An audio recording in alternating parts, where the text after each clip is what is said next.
Hi, this is Dr. Obulpati. Good afternoon to all. Today we have to go for learning about Applied Physics Unit 3. The name of the unit is Electromagnetic Waves and Fiber Optics. In that we are going to learn about electromagnetic wave equation during this session. Welcome. First of all, let us know what is electromagnetic wave. Everybody know that we have the electromagnetic wave energy is expanded throughout the universe. In this electromagnetic wave energy, there are two energies, electric energy and magnetic energy, are perpendicular to each other.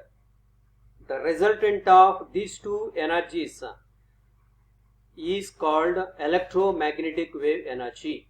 This electromagnetic wave energy was found by Maxwell first, and a electromagnetic wave is a continuous wave of intrinsic electric and magnetic fields acts perpendicular to with each other, and the resultant of electromagnetic wave is in different forms, from less wavelength radio waves to high wavelength radio waves to less wavelength gamma rays and X-rays.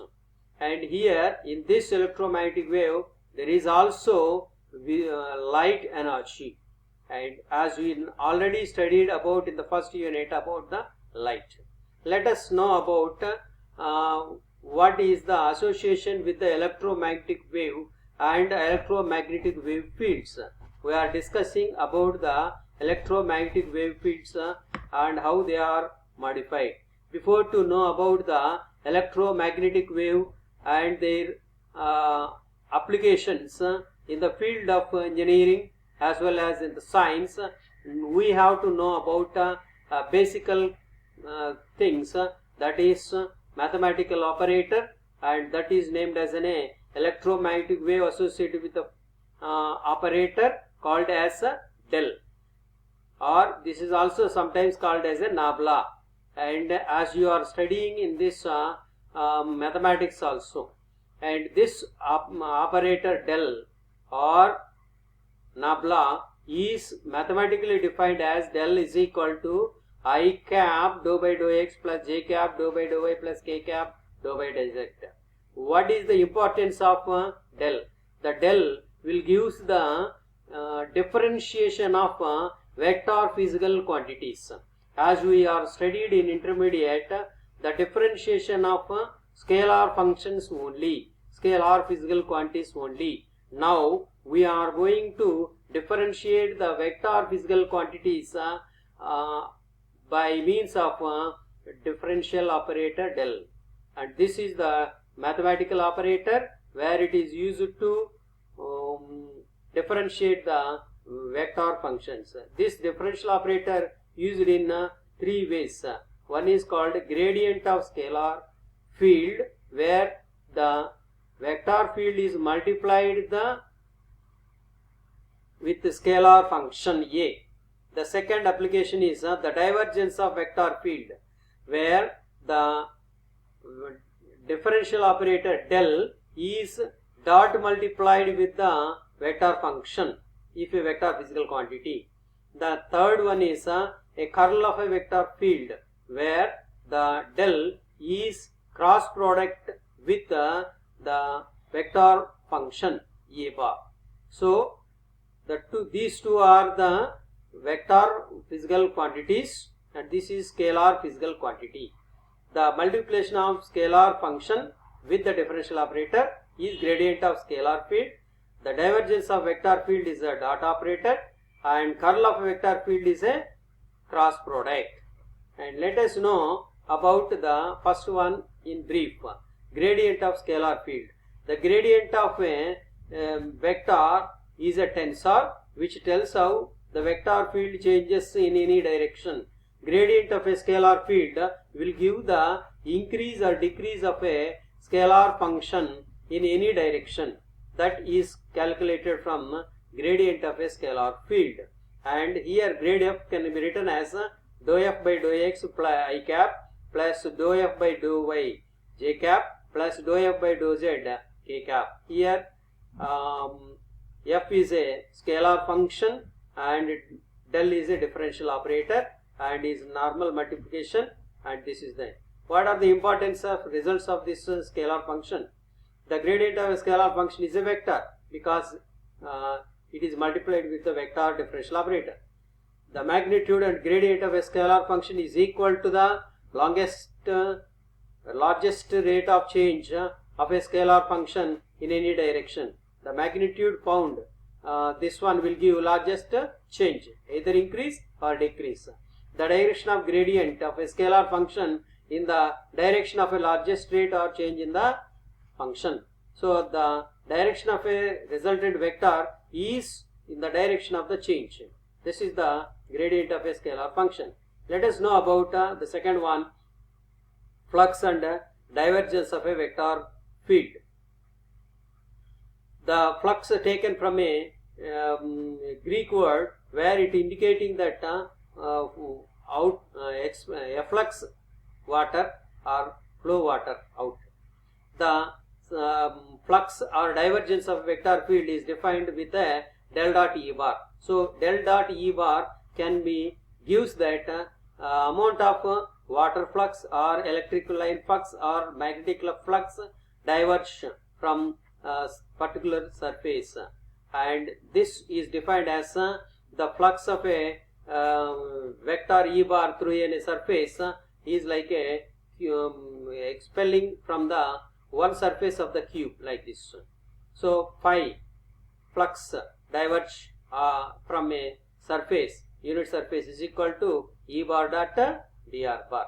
The divergence of a vector field can be written as del dot E bar, and del dot E bar is not equal to E bar dot del, you know that. And the next one is del dot E bar, also written as the surface integral E bar dot dA bar, as you are written already. The del dot E bar will given the mathematically dou Ex by dou x. Ex is the component of E bar along x. Dou Ey by dou y plus dou Ez by dou z. This is the vector divergence of a field, and this value will give the net amount of flux from the unit surface area of the field. Now coming to the circulation and the curl of a vector field. So the curl of a vector field is defined as the cross product of differential operator del and the vector function E bar. This physically indicating that circulation, rotational property of the fluid flow. If any water flowing from one place to another place, that flow of water does contains the circulation or rotation or not, that can be tested by means of finding del cross E bar. So the del cross E bar is defined as like this. The curl is closely related to the line integral around the closed loop formed by a closed curve on a surface. So now the del cross E bar is nothing but the line integral of a closed curve C which bound a surface S. And here we can write the circulation of a vector E bar is defined as the integral of around the closed path. That is why the closed line integral E bar dot dl bar is the del cross E bar. Hence we can write that in mathematically del cross E bar is equal to closed line integral E bar dot dl bar. The curl of vector A bar is also written as and is calculated mathematically like this. You know that I j k dou by dou x dou by dou y dou by z a1 a2 a3, and this cross product value is calculated by this method, as you know that. The zero divergence del dot A bar is equal to 0 is said to be solenoid, means net amount of flux entered, net amount of flux leave from that surface is always equal. Hence that is called as a solenoid vector. A bar is called as a solenoid vector.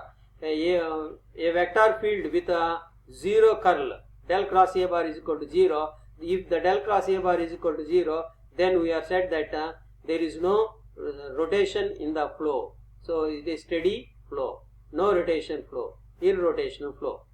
The scalar field function with zero gradient will give the no change constant. The physical quantity does not increase, does not decrease. This tells about what is happened if gradient is equal to 0, what is happened if divergence is equal to 0, what is happened if curl equal to 0. That is the physical meanings of all these things to be studied. And in the next session we are going to study about what is Stokes theorem, what is Gauss theorem, and what are their importances and what are their applications, derivation of Maxwell equations to be studied in the next session. Thank you. Thank you one and all. Thank you.